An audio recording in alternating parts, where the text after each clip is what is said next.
Good evening, listeners. My name is Priscilla Phantom, and welcome to the second episode of The Phantom Myth, the only radio show on the East Grave Island which explores the paranormal and esoteric and looks for alternative explanations, so we can put your minds at ease. As you may know, we are thought to be one of the most haunted islands off the English coast.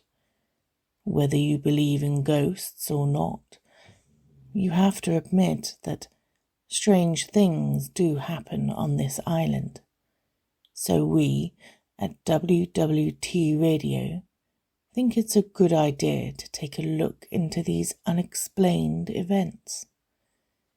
You may remember, a fortnight ago, we read out a letter from Victor Winton, who had an ultimately unsubstantiated story, which made it very difficult to investigate. On the show, we asked Victor to get in contact for a discussion on the subject, but he has not reached out to us. This morning, however, I received a note which had been shoved through the letterbox of my home. I have it here with me in the studio now. It comprises of a tiny, thin slip of white paper with torn edges and a simple word, stop, scrawled across it in italics. It did not come in an envelope, and it has no address or stamp, meaning it must have been hand-delivered. I do not know who wrote it, or how they knew my address, or even what, specifically, they mean by stop. But I do have a reply for them, and it is simply no. I refuse to be goaded by an anonymous and somewhat vague letter. Today, we'll investigate another letter that was sent to us. We have been asked to change the names for privacy. The lady we'll call Kira believes that her roommate, Beatrix, has been possessed by a demon. Let's see what we can do to alleviate your fears. Dear Priscilla, I want to talk to you about my roommate, Beatrix. She was my best friend. She was loud, but she would often soften her words when she needed to. She was one of the kindest souls that I have ever met. She really knew me and accepted things about me that others considered weird. She had no time for unnecessary judgment. My life had been going well. I'd finished university, got a good job, and I was engaged. Me and my fiancé had just put down the deposit for a flat in his name. Then he got cold feet right before the wedding. Suddenly I had no home, and I owed hundreds of pounds for a wedding I wasn't going to have. Around the same time, Beatrix's landlord had contacted her, telling her that he was going to raise her rent, and she realised that she needed a roommate. It just made sense that we move in together, and it went well on the whole. It's difficult living with anyone. She kept putting the ketchup back in the cupboard rather than the fridge, and she didn't rinse out the bath properly. I know I did things that irritated her as well, but we made it work until Beatrix stopped sleeping. I used to go to bed earlier than her, so I didn't notice to begin with. I remember getting up at around 4 a.m. to use the bathroom, and I noticed the light coming from the living room. I peered inside. Beatrix was still awake, watching TV. I thought it was a bit weird, but she wasn't supposed to be working the next day, so I just shrugged it off. The next morning, however, I looked at her. Truly looked at her.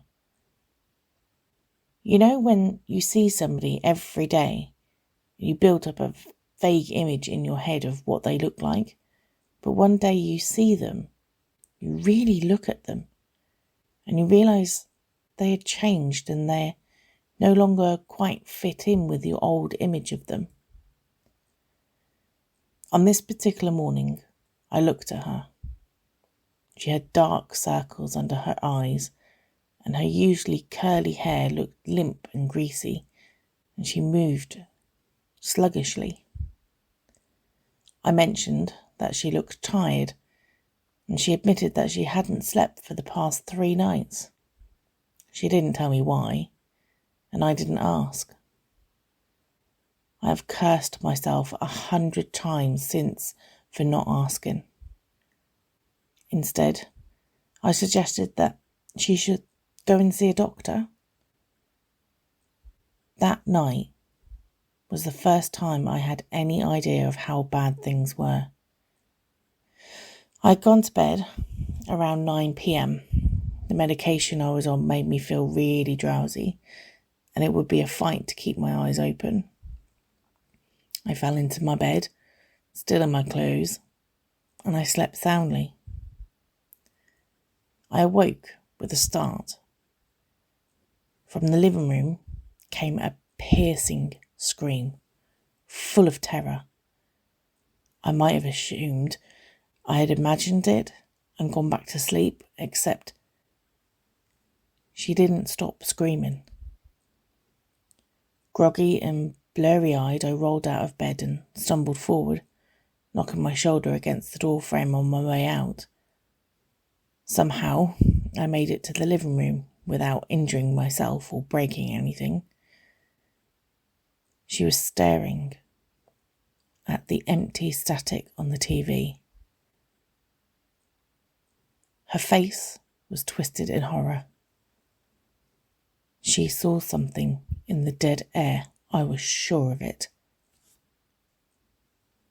It didn't exactly make the normal noise static makes.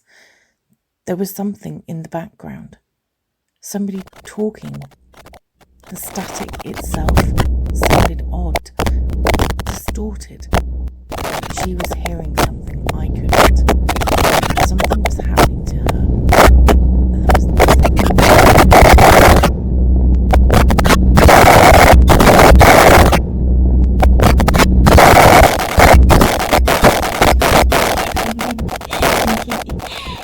Count to 10 and run and hide. We don't want to play the children ride. This game is fair, I said inside. Don't believe me, I might have lied.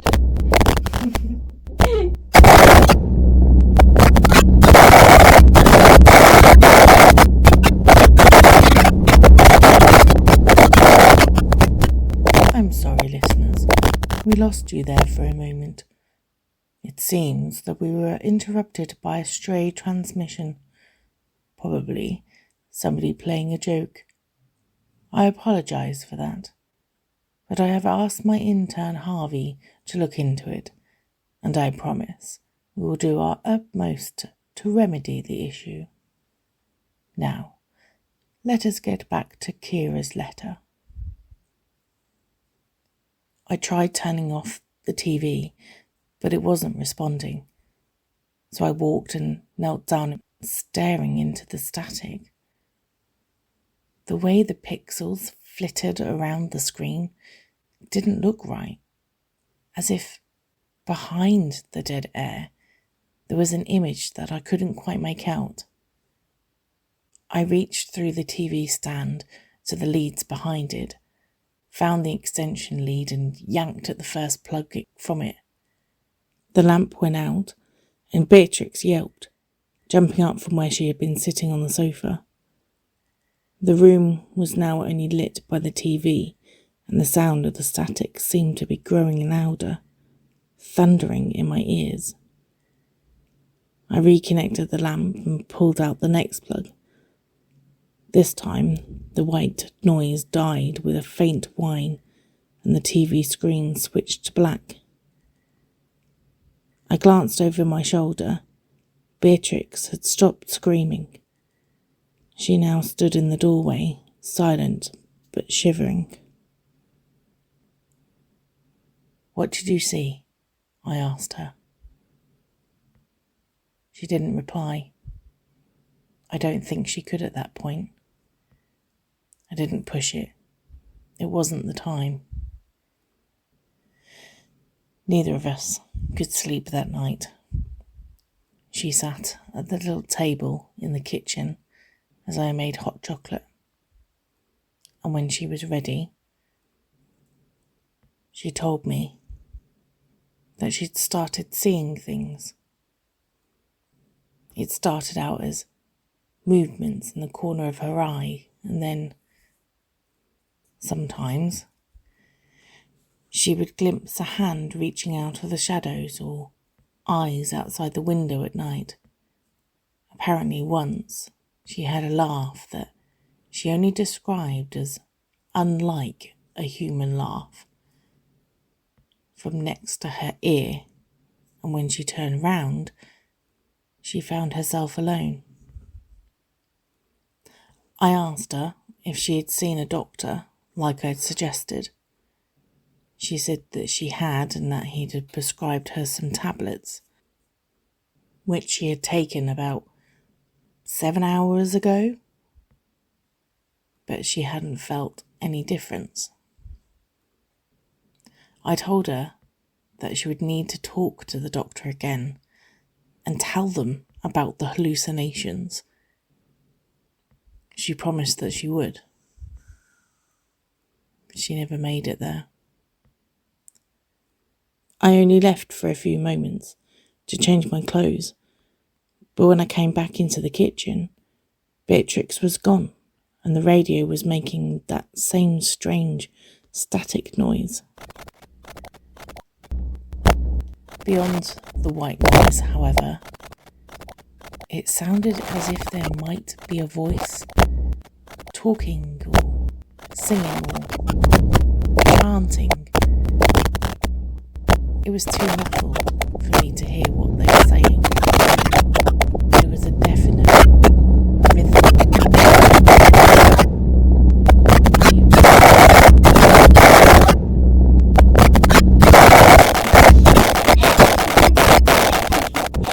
We listen out for your gulps of air as you curl away and hide in there. Run from us if you dare. Your warm skin will wear.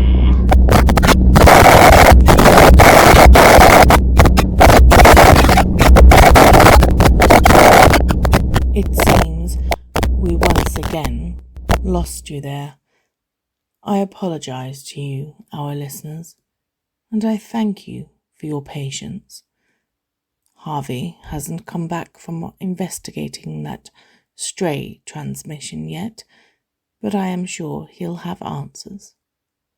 To whoever is sending these messages out, I ask you to stop. Let us continue reading Kira's letter. I unplugged the radio in the kitchen, but it kept playing that horrible white noise. Although the closer I listened, the more it sounded like screams, and amongst it was a voice, just clear enough, now that I was certain I heard it too. It sounded female and deranged. The noise made me feel like I was losing my mind. I had to make the radio stop. So I grabbed it off the windowsill and threw it on the floor, where I proceeded to stomp on it. The horrific noise died, with a high-pitched squeal after a few steps. But I kept going until the aerial had broken off, the casing had cracked, and pieces of the inner workings fell out. After I regained my composure, I picked up the pieces of the radio, feeling pretty silly. I mean, I'd heard some static, and I decided that I should smash my radio to pieces. I couldn't really rationalise what I had done, but I'm sure Beatrix would have understood. We were both pretty rattled. I turned the casing over in my hand, grimacing as I wondered if maybe someone could put it back together, when a small slip of paper fell out. It was about the size of a joke from inside of a Christmas cracker. Somebody had handwritten something on it in italics. It read, "Let's play hide and seek." And that's when I heard it. A crackling laugh emanating from Beatrix's room.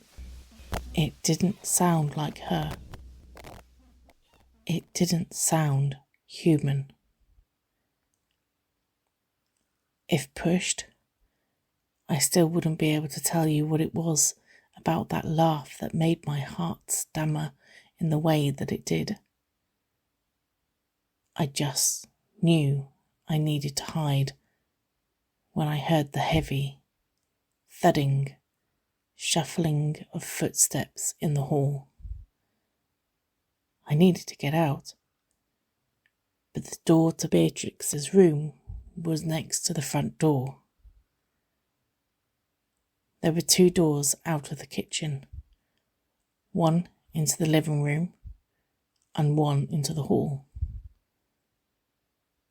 So I stood in the doorframe between the kitchen and the living room, and I waited and listened. She was humming, out of tune now, as she shambled along, stopping for a moment as she reached the door of the kitchen. I stayed so very still as I waited for her to move again. My heart was pounding against my eardrums and in my throat. Still, I didn't dare breathe. She shuffled forward, giggling in a way that could never be human as she did so. On my tiptoes, I crept as quietly as I could through the living room and into the hall, carefully stepping over the threshold as I knew it always squeaked. I thought about making a break for the front door, but then she would definitely see me.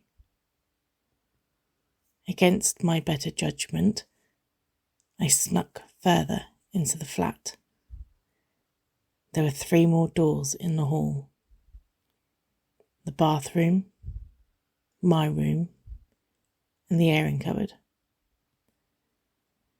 There was no way out of the bathroom, and the door didn't have a lock. My room didn't have a lock either. The only window didn't make for an appealing exit. We were not a ground floor flat, and I was not skilled at scaling walls. I decided the airing cupboard would provide the best hiding place. So I ducked inside and climbed behind the small stack of towels and bedsheets. I curled up there, afraid to look, afraid to breathe, as I heard Beatrix wander past. She laughed as she sang. I was certain they were the same words as those behind the white noise in the radio. That thing wearing my friend's skin staggered along. As it neared, I could hear it singing. It was awful.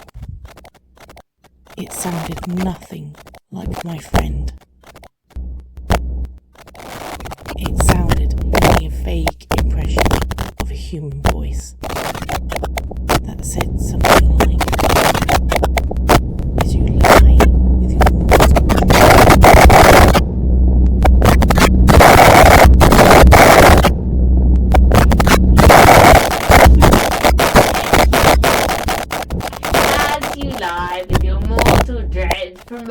behind the curtains and under your bed, the monsters slither, waiting to be fed.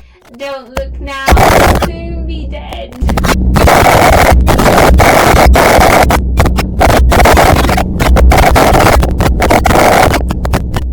Sorry again, listeners.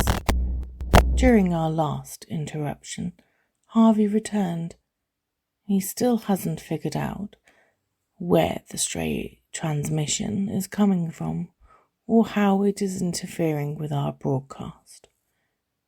But just after he returned, a note was passed under my studio door. We opened the door, but there was no one there. The handwriting is identical to the one that posted through my letterbox, and it has been scrawled across a slip of paper about the size of a Christmas cracker joke. It reads, "You asked me to stop. I do have a reply for you, and it is simply no. I refuse to be goaded by a fragile thing like you." I still don't know who this is, but they know where I live, and they have access to the radio station. I would be lying if I said we weren't a bit scared.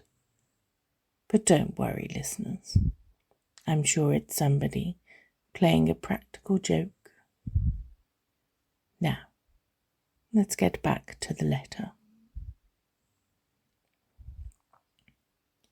I stayed curled in that spot, fighting to stay quiet.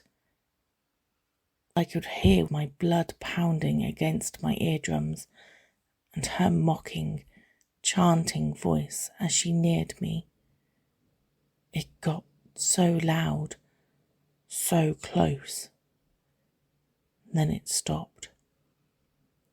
I curled myself tighter, and all I could hear was my heart thumping in my ears and the slow, undeniable creak of the cupboard door opening.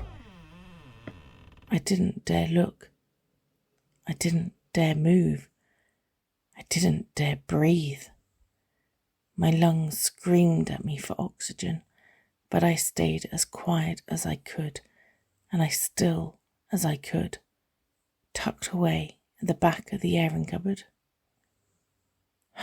I stayed like that for what felt like hours, but it could have only been minutes at most, until the door began to creak closed once again. I let myself have one stifled breath, and I opened one of my eyes. Outside the cupboard, I could see Beatrix's grinning face. She didn't look happy. She didn't look like herself. She laughed, and I flinched at the awful noise. The thing that wore Beatrix's skin turned and began to chant and sing once again as she stumbled into my bedroom. I'm not sure what she was singing. I couldn't make out a single word. She closed my bedroom door behind her, presumably thinking that she would trap me inside. As carefully as I could manage, I uncurled myself and climbed over the towels and sheets and crawled to the door of the cupboard, which I gently pressed open. It creaked slightly. I decided I would make a break for it. I got to my feet and sprinted to the front door and twisted the handle down. The stupid thing was locked. I grabbed my keys off the hook and fumbled with them, trying to get them in the lock. Instead, I dropped them, swearing under my breath as I did so. As I reached down to pick them up, however, I heard the creak of my bedroom door opening behind me. I grabbed the keys and jammed them in the lock and twisted. Don't you want to play? I heard that thing say from my friend's voice. I yanked the handle down, the door open, and I ran for it, down the stairs and across to my car. As I got in, I glanced up to the front door of my flat and I could see Beatrix standing there, grinning, watching me with something akin to curiosity in her eyes. I pressed my foot down on the accelerator and I just drove, eventually finding myself at my mum's house. I told her everything. I'm not sure that she believes me, but I don't care. She's never made me go back. Not for my furniture or my phone or my great-grandfather's antique pocket watch. I don't care. I don't think I care, if you believe me. But if someone could help my friend, please do. Okay, this was an odd one for obvious reasons. Firstly, I have talked with Kira, who was still rattled. Her mother has also confirmed that Kira has refused to return for any of her belongings.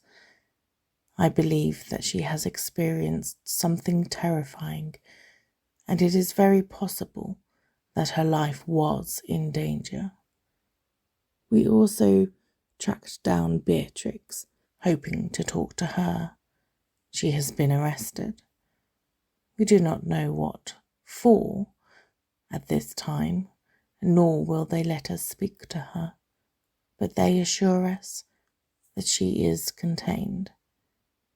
I remind you that the names mentioned have been changed for discretion.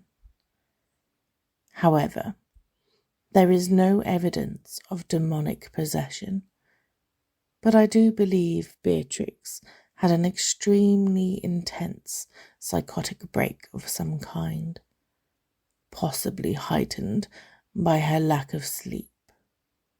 Although I admit that it is an incredibly rare occurrence that somebody should snap like this, especially within such a short frame of time. Lastly, the stray transmission was likely a joke that has been played in very poor taste. It seems likely that it was somebody working within the station. Harvey is talking to the manager and we have the police doing a sweep of the station as I speak. If they come up with nothing, we will investigate. This joke is incredibly insensitive, and I promise you that we will get to the bottom of it. I will not be stopped. I hope that comforts you on this cold, cold night. That noise you hear is only the wind in the trees, or the gentle pitter-patter of rain on your window. Sleep well, dear listeners.